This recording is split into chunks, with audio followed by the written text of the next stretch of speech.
उसके बाद मुद्दा छिड़ा था कि इसका श्रेय शायद विजय जैन ने ले जाए। तब कुछ नेताओं ने इसको अपने पर्सनल तौर पे लिया था। तब जाकर कुछ रियायत दी गई थी अंसल वालों को कि आपका जल्दी से जल्दी पावर हाउस बन के और आपको इंडिविजुअल कनेक्शन दे दिए जाएंगे। निगम में उठाई हो चाहे धरना दे के लोगों का काम कराया हो, मैंने हर समय सम्मानी जनता की आवाज उठाई है और विजय जैन हमेशा सम्मानी जनता की आवाज उठाता रहेगा। सबसे पहले तो आप सभी छायाकार बंधुओं को मेरा नमस्कार।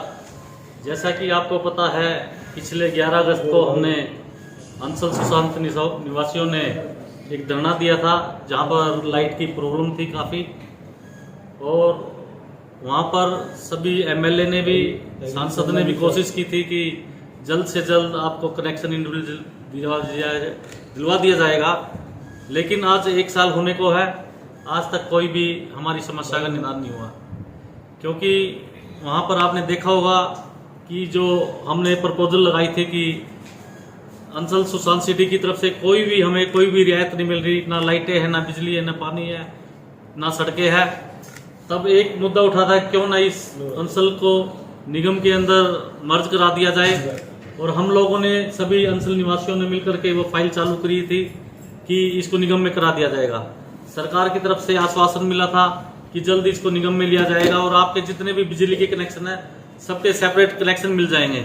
लेकिन 1 साल होने को है, आज तक सरकार का इस तरफ कोई ध्यान नहीं दिया गया कि जो लोग पूरी गर्मी बीत गई, किस तरह से कॉलोनी वासी, अंसल निवासी बिजली की समस्या से परेशान है। किसी भी नेता के कान पर जूं नहीं रेंगती। अंसल वालों को तो कुछ समझते ही नहीं वो है। आज सभी अंसल निवासी यहाँ इकट्ठा होकर के मेरे पास आए हैं, इन्होंने अपनी समस्या रखी है। उस टाइम भी जब मैं भारतीय जनता पार्टी में था, मैं जो हमारे सांसद थे संजय भाटिया जी, उनके पास हम 3-4 लोग गए थे। उसके बाद मुद्दा छिड़ा था कि इसका श्रेय शायद विजय जैन ने ले जाए। तब कुछ नेताओं ने इसको अपने पर्सनल तौर पे लिया था। तब जाकर कुछ रियायत दी गई थी अंसल वालों को कि आपका जल्दी से जल्दी पावर हाउस बन के और आपको इंडिविजुअल कनेक्शन दे दिए जाएंगे। लेकिन वो भी जब हुआ था, वहां उस धरने पर स्वयं खुद जो हमारे भावी मुख्यमंत्री चौधरी भूपेंद्र सिंह हुड्डा जी वो आए थे वहां पर, और उन्होंने कहा था अगर इस सरकार नहीं कराती तो हमारी सरकार आएगी, कांग्रेस पार्टी की सरकार आएगी, तो इसको तुरंत प्रभाव से हम निगम में भी मर्ज करेंगे और जो आपका कनेक्शन जो 33 kVA का बनना वो बनाएंगे। लेकिन अब ये सरकार भी जाने वाली है, अब तक इन्होंने कोई इस पर संज्ञान नहीं लिया। तो मैं पत्रकार साथियों, मैं अपनी तरफ से, अपनी पार्टी की तरफ से और कॉलोनी वासियों को मैं विश्वास दिलाता हूं, जब भी हमारी सरकार बनेगी तो हम ये सारे काम हम कराएंगे। अंचल के अंदर सर बिजली, पानी, सड़कों की ये 3 समस्याएं बहुत ही गंभीर है। पिछले साल धरना भी दिया था जिसके लिए हम 35 दिन तक महिलाएं भी, बच्चे भी, बुजुर्ग भी, सब लोग भूख हड़ताल पे भी बैठे थे। धरने के बाद हमें आश्वासन दिया था कि आपकी जो भी मांगे वो पूरी की जाएंगी। लेकिन तब से और अब 1 साल हो गया है, हम रेगुलर फॉलोअप भी करते हैं, सारी कागजी कार्रवाई भी कर चुके हैं। हर बार ये कहा जाता है कि काम चंडीगढ़ से पेंडिंग है। काम कहाँ से रुका हुआ है हमें नहीं पता, लेकिन जनता को तो सिर्फ काम से मतलब होता है। 24 मीटर की हमारी जितनी सड़कें हैं जो आज हुड्डा के अंडर आती हैं, उसके लिए भी हमने बहुत बार लेटर रिटर्न में लिख के दिए हैं कि इन सड़कों का निर्माण किया जाए, क्योंकि अंसल कंपनी तो डिफॉल्ट कर चुकी है।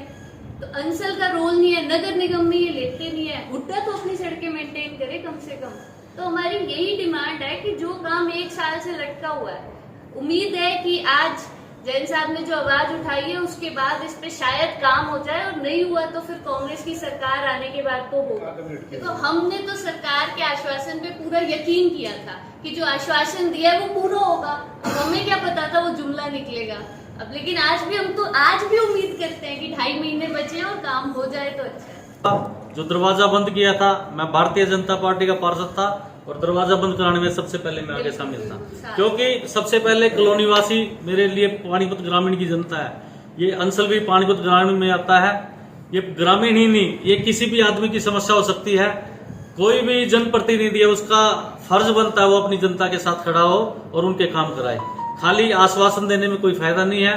मैं तो कोई भी नेता उसको आग्रह करूंगा कि उनको ये काम कराने चाहिए। जैसे भी मैडम ने कहा कि हुड्डा साहब आए थे तो कुछ समाधान हुआ था। कॉलोनी वासियों का निर्णय होगा, मैं कॉलोनी वासियों के साथ हूँ। जरूरत पड़ी हुड्डा साहब को बुलाने की तो चौधरी भूपेंद्र सिंह हुड्डा जी को भी बुलाएंगे और लिखित में उनसे लेंगे कि जब भी उनकी सरकार बनेगी इनके काम कराएंगे। आपने देखा होगा जब ये सभी साथी धरने पे बैठे थे, यहाँ पर एक कोथली महोत्सव मनाया गया था मुख्यमंत्री के द्वारा, और जिस तरह से प्रशासन ने हमारी सारी बहनों को और जो हमारे आगे थे उनको हाईजैक कर लिया था, थाने में बिठा लिया था। आप सभी पत्रकार साथी जानते हैं, ये अपनी समस्या लेने के लिए माननीय मुख्यमंत्री जी के पास जा रहे थे, लेकिन जिस तरह से पुलिस वालों ने इनको उठा के किसी को घर में ही कैद करते, किसी को थाने में बिठा लिया और इनकी मांगे मनवाने के लिए वहां तक नहीं जाने दिया गया। ये प्रशासन ने जो ये काम किया ये बड़ा शर्मनाक है। कोई भी जनप्रतिनिधि है या कोई भी लीडर है वो मुख्यमंत्री से मिलना चाहता है तो उनको मिलवाने देना चाहिए था। उस दिन खाली एक जुमलेबाजी दे करके जो हजारों की संख्या में बहनें दूर दूर से बसों में भर के बुलाई गई थी, वो भी आप सबको पता क्या कह के गई थी। कोतली के नाम पर बातें कुछ और कही गई थी कि ये देंगे वो देंगे, लेकिन उनको कुछ नहीं दिया गया। खाली इस तरह से मैं जो आश्वासन अंचलवासियों को मिला है, भाई इस सरकार में हो गया ठीक, नहीं हमारे चौधरी भूपेंद्र सिंह हुड्डा जी तो उसको कराएंगे। देखिए, कुल मिला के अधिकारियों के ऊपर सरकार का नियंत्रण नहीं है, चाहे निगम हो, चाहे तहसील हो, चाहे थाना हो। कोई भी विधायक किसी अधिकारी को फोन करता है, अधिकारी सुनता नहीं है। सबसे बड़ी कमी सरकार की ये रही कि हमारे सरकार की जो प्रशासन के ऊपर पकड़ नहीं रही। क्या कारण रहे ये मैं नहीं जानता, ये शायद आप लोग ज्यादा बेहतर जानते होंगे। क्या प्रशासनिक अधिकारी भी बदलाव चाहते हैं सरकार में? भाई आप सबको पता है ये सारी चीज तो।